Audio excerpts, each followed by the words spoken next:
সবাই তো বলে ফেসবুকের গাইডলাইন মেনে চললে সফলতা একদিন আসবেই আসবে, কিন্তু গাইডলাইনের বাইরেও কিছু কাজ করতে হবে যেটা আপনার পেজকে গ্রো করবে। হ্যালো এভরিওয়ান, আসসালামু আলাইকুম।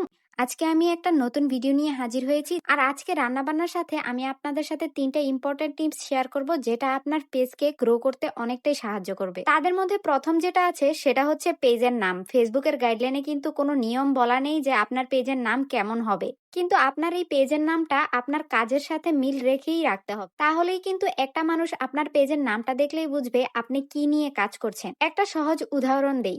মনে করেন আপনি রান্নাবান্না নিয়ে কাজ করছেন, কিন্তু আপনার পেজের নাম হচ্ছে আমার গল্প কথা।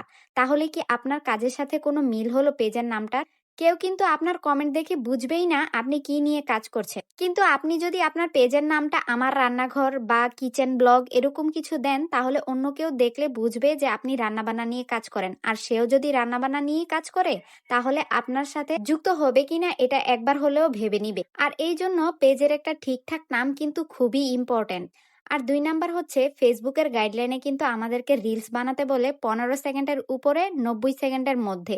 কিন্তু এই গাইডলাইনের বাইরে গিয়ে আপনি যদি 9 সেকেন্ড বা 10 সেকেন্ডের একটা ভিডিও প্রতিদিন রাখেন, তাহলে আপনার পেজের রিচটা কিছুটা হলেও বেড়ে যাবে। প্রতিদিনের 3টা 4টা রিলসের মধ্যে অন্তত পক্ষে একটা রিলস এমন রাখবেন যেটা অনেক ছোট হয়। আর 3 নাম্বার টিপসটা কিন্তু অনেক জরুরি, এটা হচ্ছে লাইক এবং কমেন্ট নিয়ে। ফেসবুক টিপস নিয়ে যারা কথা বলে তাদেরকে সবসময় বলতে শুনবেন যে লাইক করেন, কমেন্ট করেন, রিপ্লাই কমেন্ট করেন, তাহলে এঙ্গেজমেন্ট বাড়বে।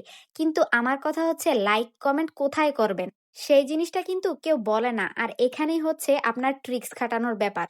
আপনি যদি ঘর সাজানো নিয়ে ভিডিও করেন, তাহলে আপনি চেষ্টা করবেন অন্য যারা ঘর সাজানো নিয়ে কাজ করে তাদেরকে কমেন্ট করা। বা আপনি যদি আর্ট বা ক্রাফট নিয়ে কাজ করেন, তাহলে খুঁজে খুঁজে বের করবেন আর কারা কারা এরকম ধরনের কাজ করে, ঠিক তাদেরকেই আপনি লাইক করুন, কমেন্ট করুন। আবার আপনি যদি রান্না বান্না করতে করতে বাস্তবমুখী কথা বলেন, তাহলে আপনি ওই রকম মানুষদেরকে খুঁজেন যারা বাস্তবমুখী কথা বলে, হোক তারা রান্না বান্না করে বা হচ্ছে নিজেদের চেহারা দেখিয়ে ভিডিও বানায়, ওইটা ম্যাটার করে না। ওই রকম মানুষদের সাথে বন্ধুত্ব করলে, ওই রকম পেজের সাথে যুক্ত হলে আপনার পেজটাও কিন্তু ভালোভাবে গ্রো হবে। আর রিয়েক্ট দেওয়ার সময়ও আপনার ক্যাটাগরির পেজদেরকে রিয়েক্ট দেওয়ার চেষ্টা করবেন।